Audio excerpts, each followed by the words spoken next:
Mumbai city has recorded 11,569 property registrations in the month of June. This is the highest that we've seen in the last 12 years for the month of June alone. It contributes about 1,000 crore rupees to the state exchequer. Now, according to a report by Knight Frank India, the report stated that compared to same period last year, property registrations in the maximum city have risen by 12% year-on-year, and revenues from the registration have gone up by 17%. To talk more about it, we have Gulam Zia, Senior Executive Director at Knight Frank India.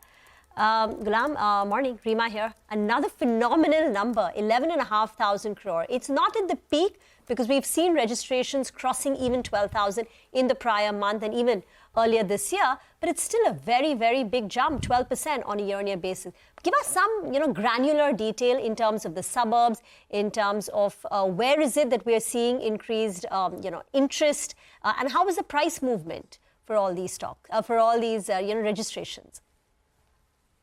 Yes, so starting with the number itself, the number that you spoke about, 11,570 odd units sold.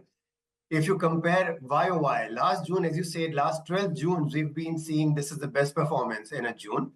And while month on month, as you again said, that there's a small 2 to 3% of a climb down, but the number itself, a June number, is outstanding. And let's not forget that last month, there have been election-related activities as well, which had some impact on registration numbers. So net, these numbers are not to be, just seen with a pinch of salt that we are going to be looking at some outlier, climb down or something. There's nothing like that. The overall weighted averages, the running average last 4-5 months has been very, very good. In fact, half-yearly numbers are far better than what we've seen in 23.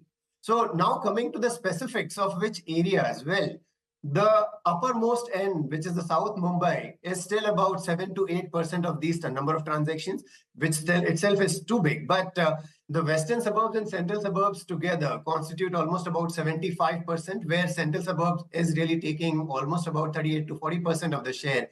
So net, the perspective is clear that a lot of developments are happening in the suburban Mumbai compared to South Mumbai, which in any case is a landlocked area. And even the suburbs that we're talking about, essentially a lot of redevelopment projects are coming up, easing out the land constraint that Mumbai always had.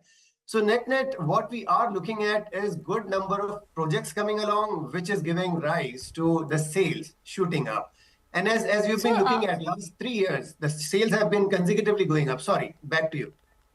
No, just one word. You said South Mumbai constitutes 7% of the overall volumes. But in terms of value, what does that number stand at and how has it changed? And where is it that prices are going up, even in central suburbs?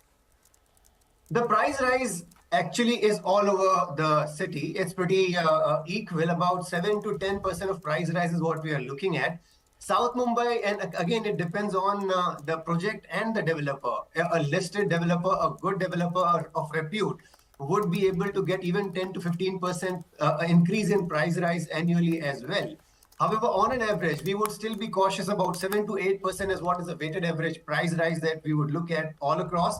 Well, South Mumbai, yes, a few of these new projects that have come up are really are causing numbers to move up pretty fast. The price rise in South Mumbai has been huge. So your question, 10% or 6 to 7% of the volumes in terms of number of transactions would mean at least 20 to 24% of value in South Mumbai that we would be looking at.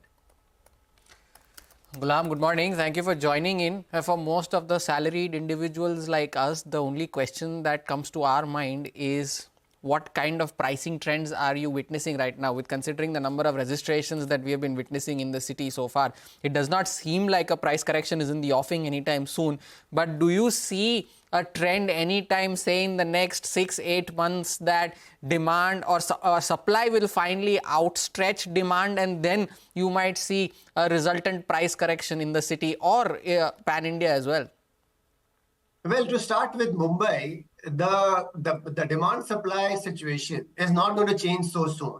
As we have always seen, getting new land in Mumbai is the biggest challenge. So the new launches that are happening are almost in tandem with the kind of transactions that we are watching, and when we look at velocity of sales of individual projects or time required to sell the remaining inventory also, these numbers are very, very well within, on the developer side.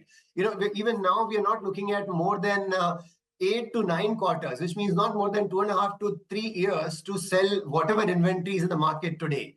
And at the same time, if you look at the time to complete, could be at least 3 to 4 years. So which means that the developers are selling their wares even before they are completing their projects. And that shall continue to continue sometime, at least in Mumbai.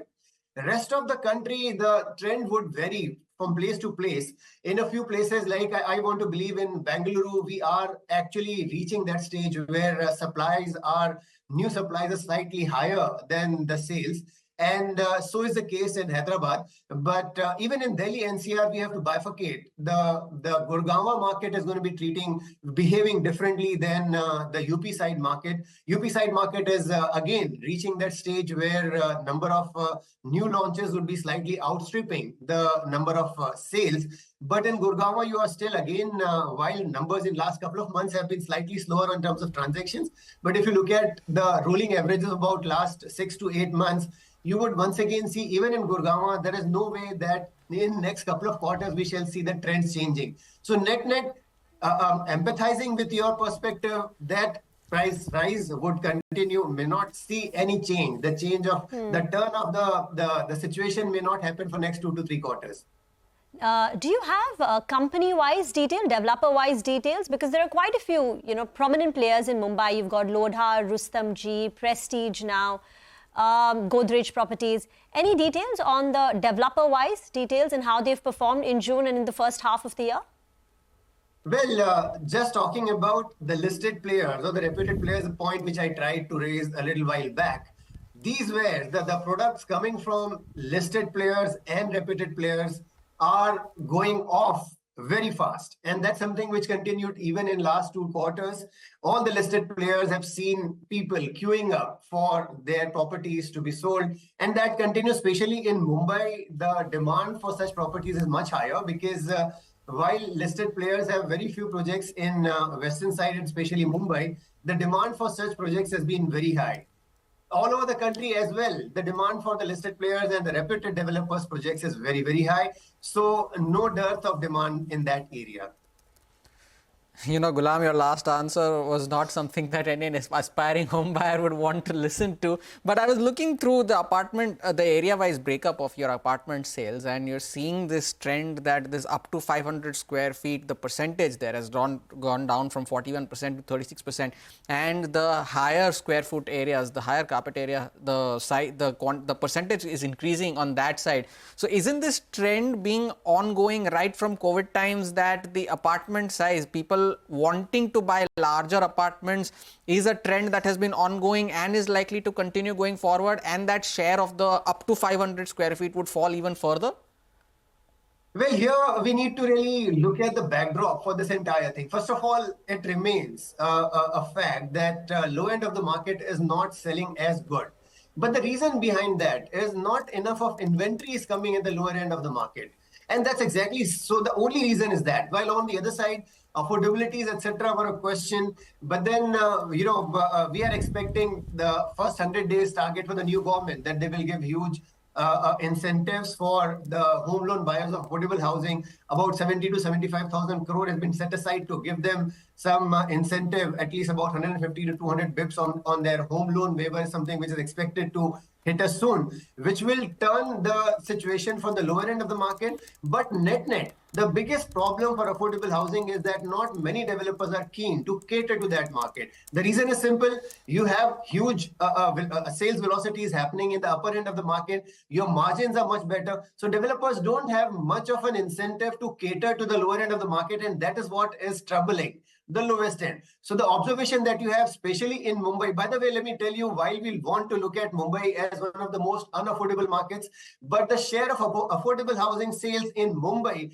has been the highest compared to all the rest of the 6-7 top cities. So which is very awkward to know. But then again, Mumbai has been a market which is surrounded by those far off areas of Vasai Virar, Kalyan, Dombivli, where a lot of affordable housing is coming up. But net situation is the same, that the affordable housing is suffering and the mid to upper end housing is doing exceedingly well in last couple of years.